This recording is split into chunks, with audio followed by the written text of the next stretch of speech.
when the heavy heat of summer settles over Beijing, turning the red walls of the Forbidden City into a furnace of stone. There is a place just 15 kilometers to the northwest where a different world begins. A cool breeze rises from a vast, shimmering lake. Welcome to the Summer Palace, Yiheyuan, the garden of nurtured harmony. Close your eyes for a moment and breathe deeply. Can you sense the faint fragrance of lotus blossoms opening across the water? The air here feels softer, lighter, unlike the rigid solemnity of the Forbidden City. This is a realm where architecture does not dominate nature, it dissolves into it. Behind us rises Longevity Hill. Before us stretches Kunming Lake, wide and luminous, reflecting the sky like a living mirror. This is the pinnacle of classical Chinese garden design. Hills were shaped by human hands, lakes excavated by imperial ambition, yet everything appears effortless, as if crafted by nature itself. And yet, beneath this tranquil beauty lies a story of ambition, indulgence, and political calculation. At the center of it all stood one of the most powerful women of the 19th century, Empress Dowager Cixi.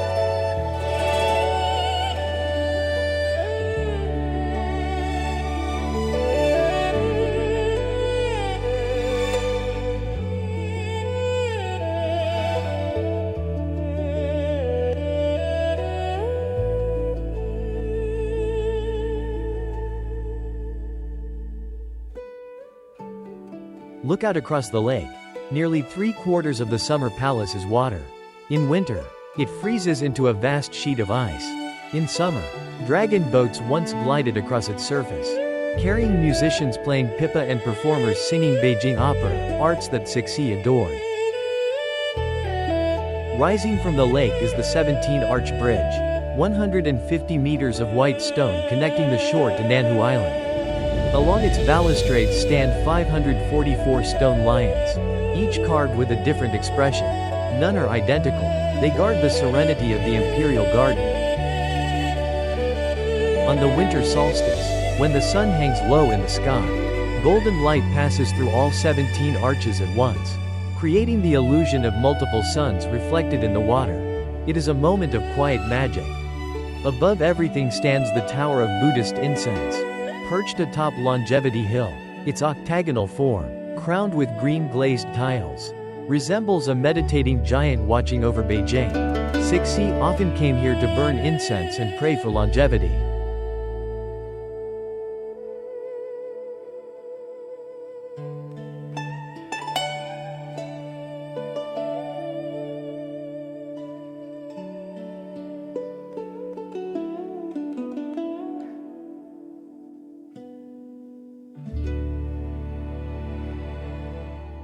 She did not merely wish to rule. She wished to endure. Yet perhaps the most controversial structure in the Summer Palace is also its most famous, the marble boat. Resting motionless at the edge of Kunming Lake, it is carved entirely from white marble, adorned with Western-style glass windows. It cannot sail. It cannot move. Why build a boat that can never float?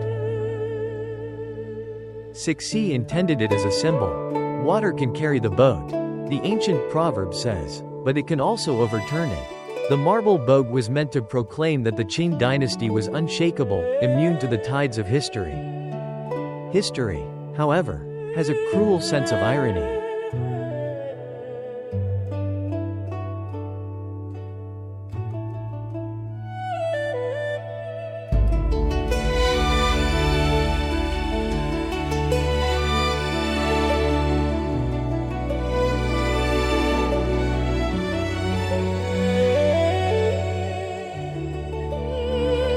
To rebuild the Summer Palace after it was destroyed by Anglo-French forces, and to complete projects like the marble boat, Cixi diverted funds from the Beiyang Navy.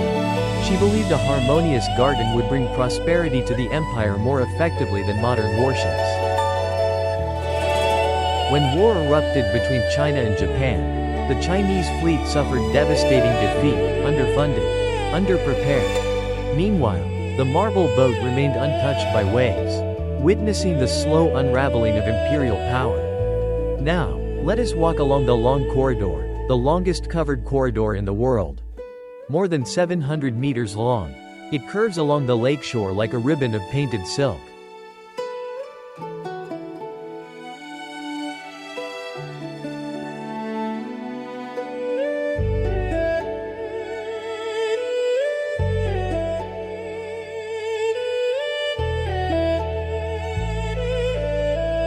Here, one could stroll without fear of sun or rain.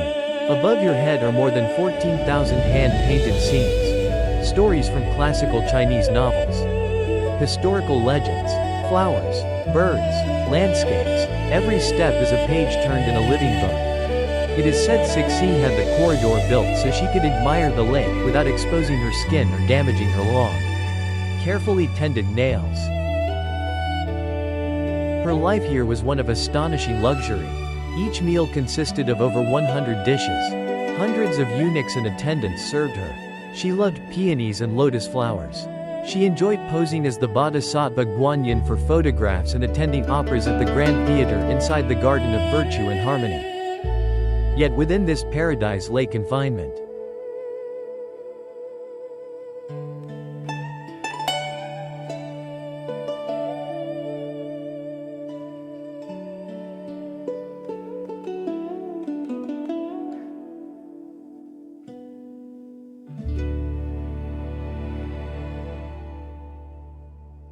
In a secluded corner stands the Hall of Jade Ripples. There, Emperor Guangxu, Cixi's nephew, lived under house arrest after his failed reform movement. While Cixi wandered freely through gardens and pavilions, he gazed at the sky through restricted courtyards. Within one landscape existed both freedom and imprisonment, true authority and hollow titles. In 1908, Cixi died. Within a few years, the Qing Dynasty collapsed. The imperial sanctuary became a public park. The once forbidden paths now echo with the footsteps of visitors. Walls that concealed court intrigues now frame holiday photographs. As evening falls over Kunming Lake, golden light spreads across the water and glows upon tiled roofs. Willow branches bend gracefully in the breeze. The scene is so serene that one might forget the turbulence once concealed within these grounds.